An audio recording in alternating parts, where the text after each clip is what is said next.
They say some moments haunt you forever. Some choices, they don't just fade away. They settle inside you, like a shadow that never really leaves. It's been 2 years since that night, 2 years since everything changed. And no matter how hard I try to move on, I still hear the echoes. The buzzing of my phone, the pounding of my heart, the silence that followed. I should have never let it happen. I knew better. I told myself I had control. But in that moment, I wasn't thinking. Or maybe I was thinking too much. Maybe I was thinking about all the nights I spent waiting for a husband who never came home on time. All the dinners that went cold. The text messages left on read. The kisses that became pecks. The I love yous that started to sound more like habits than feelings. I was thinking about the way he used to look at me, like I was the only woman in the world. The way he used to pull me close, whisper my name, touch me like I mattered. But that night, I wasn't his wife. I was a stranger to him. Just another person living under his roof. Just another obligation.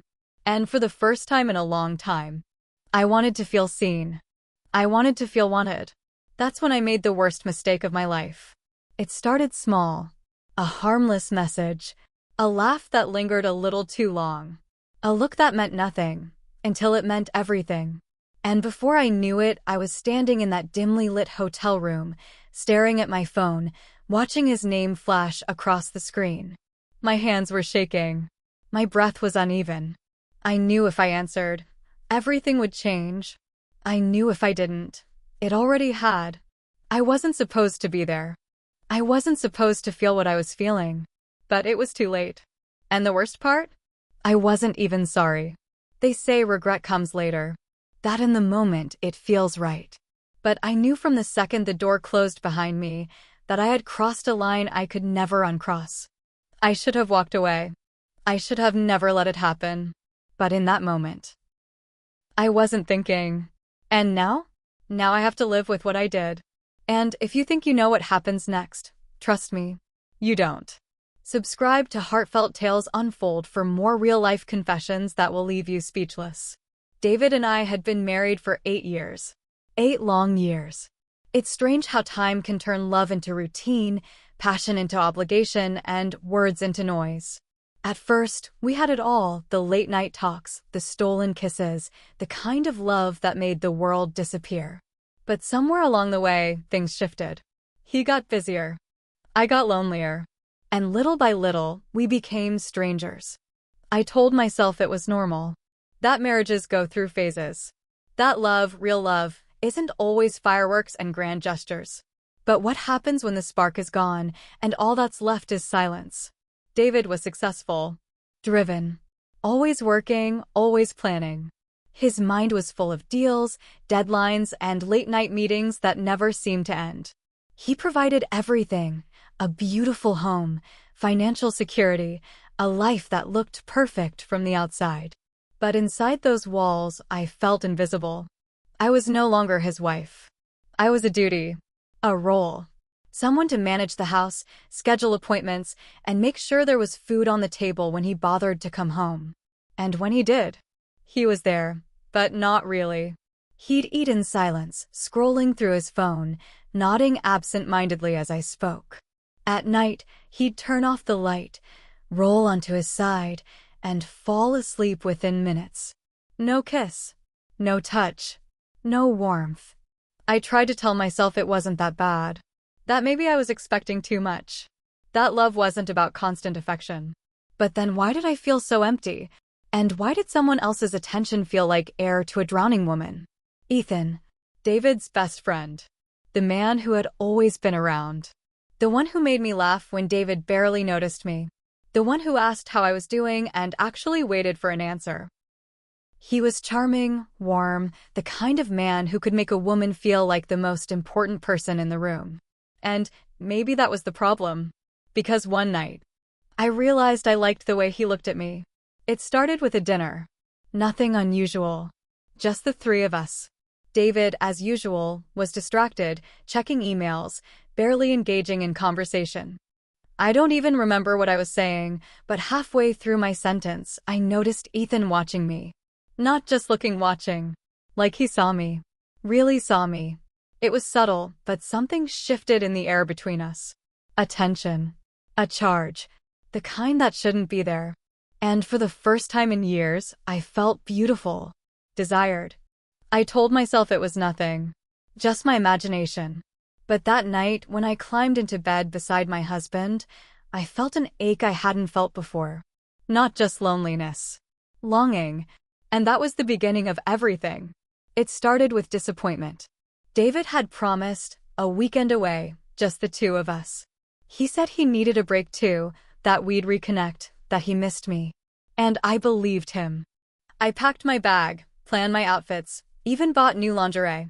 A foolish, desperate hope flickered inside me, like maybe this time, things would be different. But then, just hours before we were supposed to leave, my phone buzzed. A text from David. Work emergency. Can't make it this weekend. I'll make it up to you. I stared at the screen, my stomach twisting. Make it up to me. The same thing he always said. The same empty promise he never kept. I sat on the edge of our bed, my packed suitcase still open beside me. I could already picture the weekend ahead, alone in that big, empty house, another 2 days of silence, of pretending I was fine. And then, as if the universe had been listening, my phone lit up again. A text from Ethan. Dinner tonight? No reason to waste a perfectly good Saturday night being miserable. I hesitated. I knew what I should say. No, thank you. Maybe another time. But instead, my fingers hovered over the screen, my heart pounding in my ears. And before I could overthink it, I typed, sure. The restaurant was warm, dimly lit, buzzing with quiet conversation. I felt nervous, which was ridiculous. It was just dinner. Just Ethan. But as soon as I saw him, something in me tensed. He smiled, easy and familiar, but there was something else in his eyes. Something I didn't want to name. We ordered wine, talked, laughed, and for the first time in a long time, I felt like myself. Not David's wife. Not someone waiting to be noticed. Just me. I told him about the canceled trip, trying to sound indifferent, but I must have failed because Ethan shook his head and said, "You deserve better, Lisa." The words hit me like a punch to the chest. Not because they were shocking, but because I believed them. Somewhere between the second glass of wine and the easy conversation, I felt it, something shifting, something dangerous. I knew I should leave. I knew I should put space between us before it became something I couldn't undo. But then, my phone buzzed. A text from Ethan. I frowned, confused. He was sitting right in front of me. Why was he texting me? I glanced down at the screen. Ethan, can't stop looking at you tonight. My breath caught. My hands went cold. I looked up at him, but his expression had changed. His face had gone pale, his eyes wide with panic. And then, just as quickly, he grabbed his phone, typing fast. Ethan, shit. That wasn't for you. I'm so sorry. Ignore that. I should have laughed it off. I should have teased him about it, made a joke, changed the subject. But I didn't. Because in that moment, something else happened. A thought. A realization. A feeling I shouldn't have entertained took root. He had sent that text to someone else. But the fact that it could have been meant for me? That was what made my pulse race. That was what made something inside me stir. Because for the first time in years, I wanted it to be for me. That night, I lay awake staring at the ceiling, replaying the moment over and over again. The text. The look on Ethan's face when he realized his mistake. The way my stomach had flipped, not with disgust, not with embarrassment, but with something far more dangerous. Excitement. I told myself it was nothing. An accident. A slip of the finger. But it didn't matter. The damage was already done. A crack had formed in the foundation of everything I thought I knew about myself. I wasn't supposed to feel this way. But I did. I rolled over and glanced at David. He was asleep, his back turned to me, the way it always was these days. I tried to remember the last time he had looked at me the way Ethan had tonight. I couldn't. I wanted to feel guilty. I should have felt guilty. But instead, all I felt was warmth. A quiet thrill, like I had just discovered something I wasn't supposed to see. And then the thoughts started.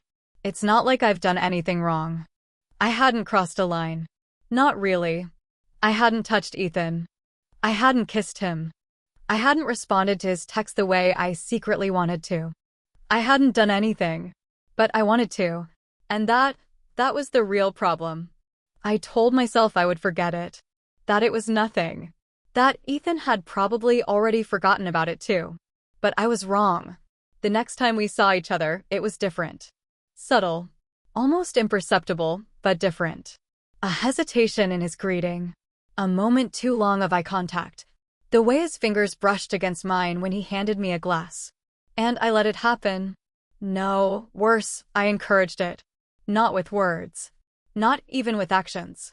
But with silence. With the way I didn't pull away when our arms touched. With the way I let my gaze linger just a little too long. With the way I felt his presence in the room like a live wire, crackling in the space between us. This wasn't supposed to happen. But the more I told myself that, the more I wanted it to. I couldn't stop thinking about him. Lying in bed beside my husband, I thought about the way Ethan had looked at me. I thought about the way he listened, really listened, when I spoke. The way he laughed at my jokes, the way he leaned in when I talked, the way his voice dipped just slightly when he said my name. I thought about what would have happened if that text had been meant for me. Would I have stopped him? Would I have let it happen? I squeezed my eyes shut, trying to push the thought away. I loved my husband. Didn't I? But what kind of love was this? A love of obligation? A love of routine? A love that felt more like loneliness than comfort? I turned onto my side, watching David's back rise and fall with steady breaths. I could count the number of times he had touched me in the past month on one hand. And I wasn't imagining it anymore. The disconnect between us was real. And the more I felt it, the more I craved the attention I wasn't supposed to want. The attention that, whether I admitted it or not, I was already seeking. Because something had already shifted. And deep down I knew. This wasn't going to stop here. It started with a storm. The kind that shakes the windows, rattles the walls, and makes the world outside feel like it's unraveling. David was away on another business trip, this time in Chicago. He barely mentioned it before he left, just a passing comment in the morning before disappearing for his flight. No goodbye kiss. No, I'll miss you. Just the quiet hum of our marriage falling apart in real time. The rain had been relentless all evening, thick sheets pounding against the roof, the occasional flash of lightning illuminating the empty house. I sat on the couch, staring at the muted TV, trying to ignore the silence, the loneliness pressing against my chest. Then, the lights flickered. A second later, darkness. My breath caught, my pulse spiking. I reached for my phone, my fingers cold against the screen. No power meant no Wi-Fi, and the signal was weak. The thought of spending the night alone, trapped in the storm, made my stomach twist. And without thinking, I dialed the only number I knew by heart besides David's. Ethan. He answered on the second ring. Lisa? The sound of his voice made me exhale, like I'd been holding my breath all day. The power's out, I said, trying to sound casual. And David's not home. A pause. Then, do you want me to come over? I should have said no. I should have laughed it off and told him I was fine. But I didn't. Yeah, I whispered. 15 minutes later, there was a knock at the door. Ethan stepped inside, shaking the rain from his jacket. His hair was damp, his skin cool from the night air, and when he looked at me, something flickered in his eyes. Something I didn't want to name. I handed him a towel, trying to ignore the way my pulse sped up when his fingers brushed against mine.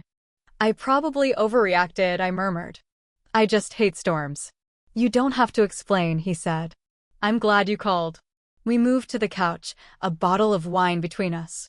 The candlelight flickered against the walls, casting soft shadows over everything. And then, the conversation turned. Maybe it was the wine.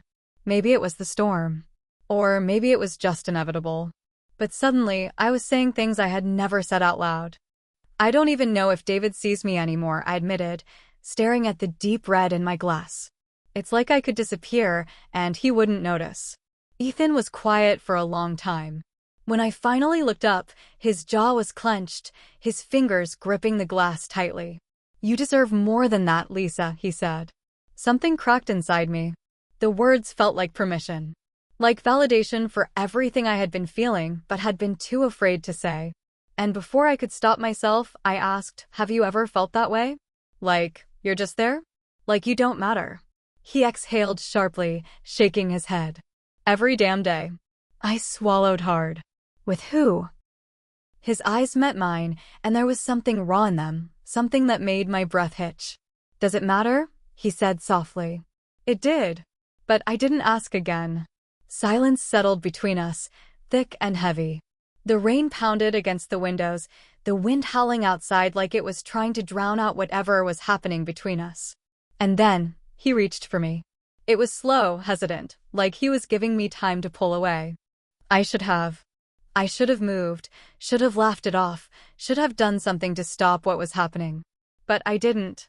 His fingers brushed against my cheek, warm and steady. I leaned into his touch before I could stop myself. And then he was closer. Close enough that I could feel his breath.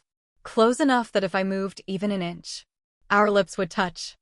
I felt my heart beat in my throat, a dizzying mix of fear and longing. This was it. This was the moment. 1 second. One decision. And nothing would ever be the same again. Then I pulled back. The world snapped back into place like a rubber band stretched too far. I stumbled to my feet, shaking my head. "This is wrong." Ethan closed his eyes, exhaling sharply. "I know." Silence. The air between us crackled, charged with everything we had almost done. Finally, he nodded. "I should go." And just like that, it was over. Or at least, it should have been. But the truth was, something irreversible had already begun. Days passed, but nothing felt the same. Ethan and I hadn't spoken since that night. We avoided each other like we had made a silent, mutual agreement to pretend nothing had happened. But we both knew the truth. Something had shifted. Something dangerous. I told myself it was for the best. That what almost happened between us was a mistake, a moment of weakness that I couldn't afford to indulge in again. And yet, every time I closed my eyes, I felt the warmth of his breath against my skin. I replayed the way his hand had lingered just a second too long. The way my body had betrayed me, leaning into his touch before my mind could stop it. I wasn't the kind of woman who did things like this. At least, that's what I kept telling myself. But then, David came home. He walked through the door late, suitcase in hand, looking exhausted. I had almost forgotten he was coming back today. Almost.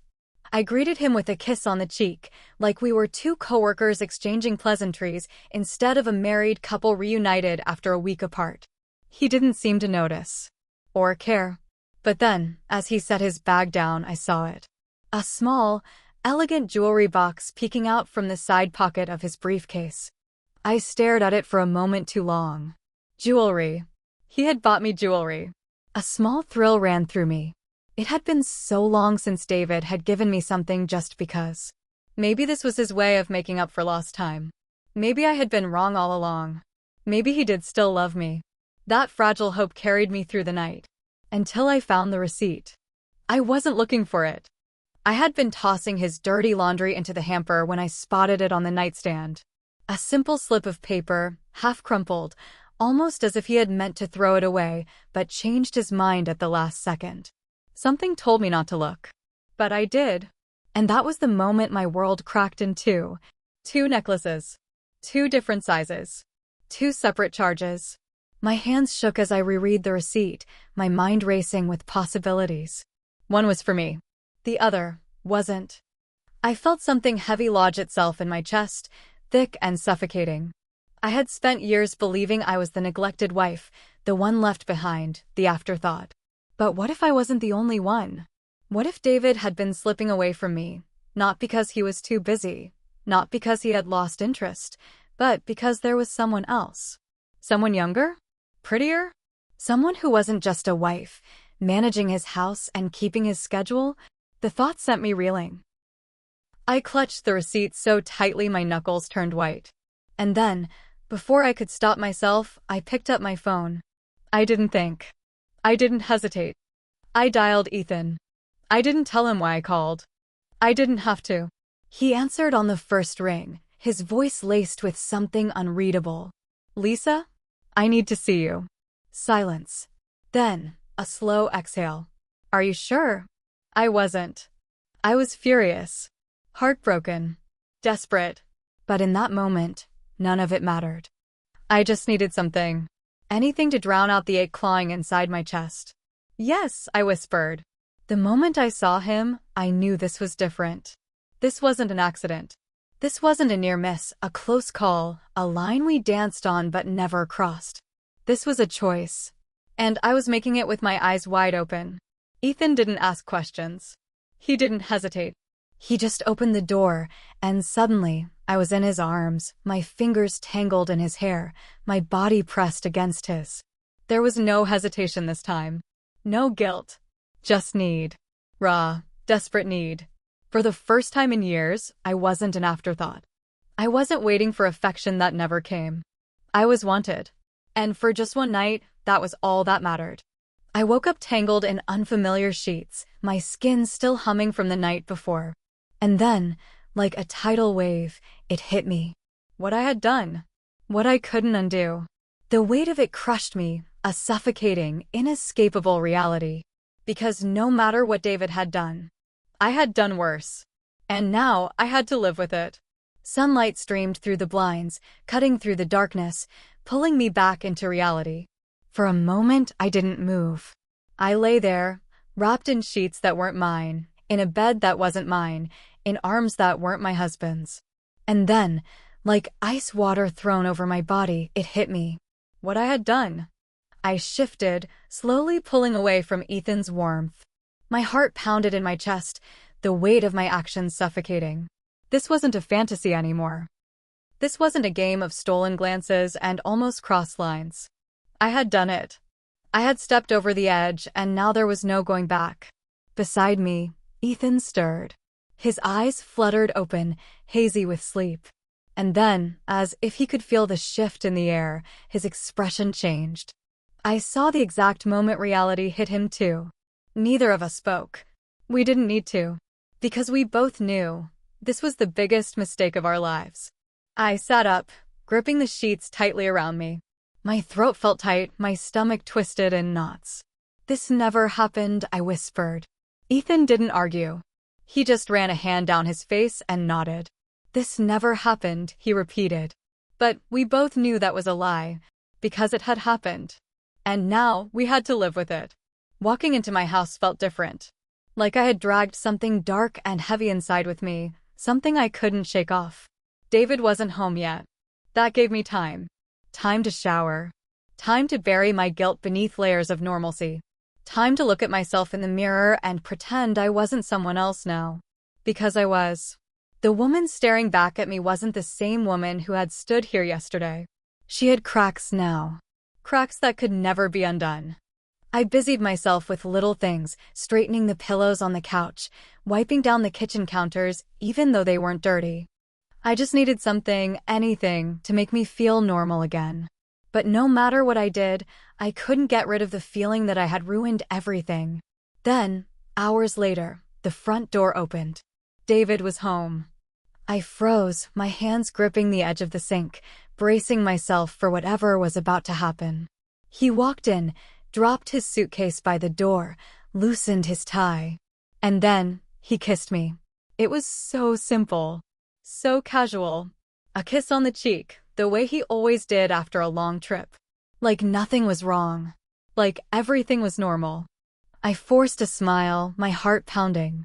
Missed you, he said, shrugging off his jacket. I could barely get the words out. Missed you too. I studied him carefully, looking for signs. Looking for the guilt, the unease, the weight of betrayal. But there was nothing. David was acting completely normal. No signs of nervousness. No hesitation. No guilt. And suddenly, the thought crept in.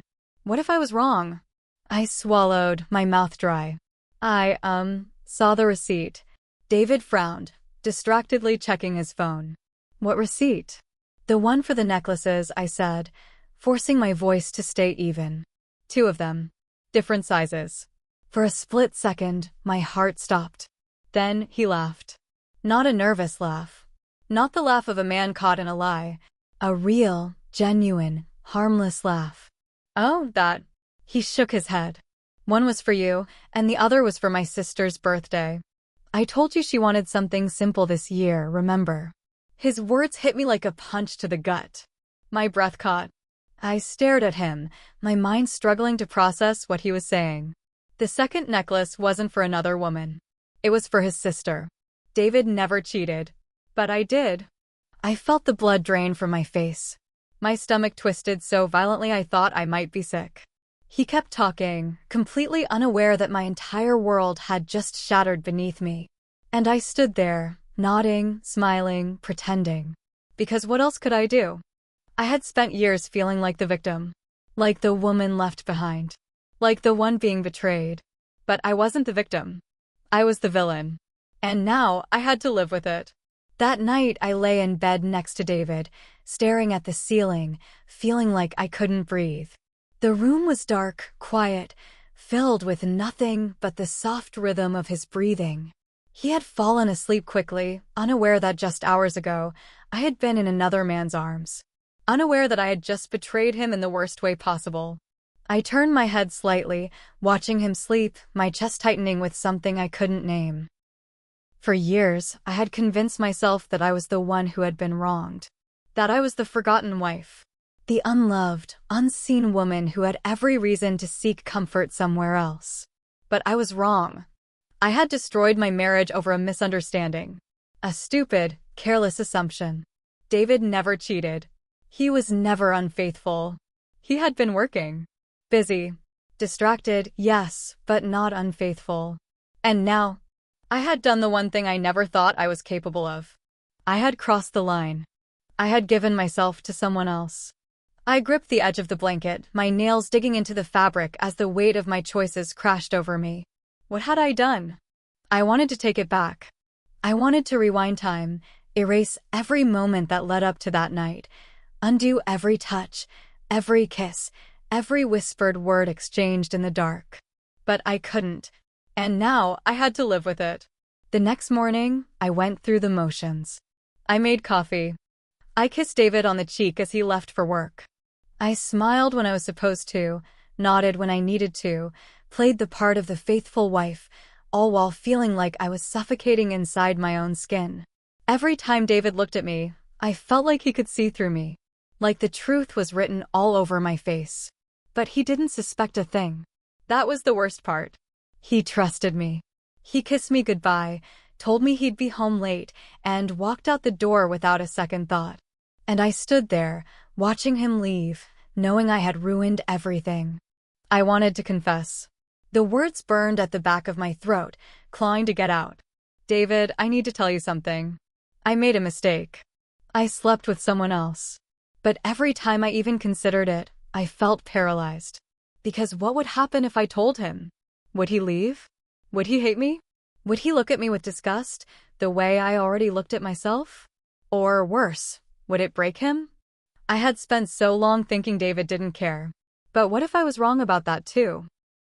What if telling him didn't just end our marriage, but destroyed him? Could I live with that? Could I carry this secret for the rest of my life? Or had I already lost everything the moment I let Ethan touch me? I didn't know the answer. But as I stood there, gripping my coffee mug with shaking hands, I knew one thing for certain. I would never be the same again. I sat at the kitchen table, staring at the untouched necklace in its velvet box. David had placed it in my hands last night, his expression warm, his voice filled with a kind of quiet affection I had convinced myself no longer existed. I saw this and thought of you, he had said, kissing my forehead. I know I don't always show it, but I appreciate you, Lisa. More than you know. I had smiled, swallowed back the lump in my throat, and told him I loved it. But now, in the harsh light of morning, I couldn't even bring myself to open it. It felt like a crime scene. Evidence of my betrayal. A reminder of the life I had just ripped apart with my own hands. I had two choices. I could tell David the truth. Confess everything. Let him decide if he could ever forgive me. Or, I could bury the secret so deep inside me that not even time could unearth it. Live with the guilt. Carry it alone. But could I? Could I sit across from him every night, eat dinner together, sleep beside him, knowing what I had done? Knowing that I had been the one to betray him when all along I had believed the worst of him? Would that be love? Or would that be punishment? I picked up the necklace, my hands trembling. The weight of it felt heavier than it should have. Like it carried the weight of every mistake I had made. I closed my eyes, inhaling shakily. I didn't know what I was going to do. Maybe I never would. But I did know one thing. Sometimes, the biggest betrayals aren't the ones done to us, but the ones we do to ourselves. What would you do? Would you confess or carry the guilt? Would the truth set me free, or would it only destroy everything left? Drop your thoughts in the comments below. And don't forget to like and subscribe for more shocking real-life confessions. Because sometimes, the most unexpected stories are the ones that hit closest to home.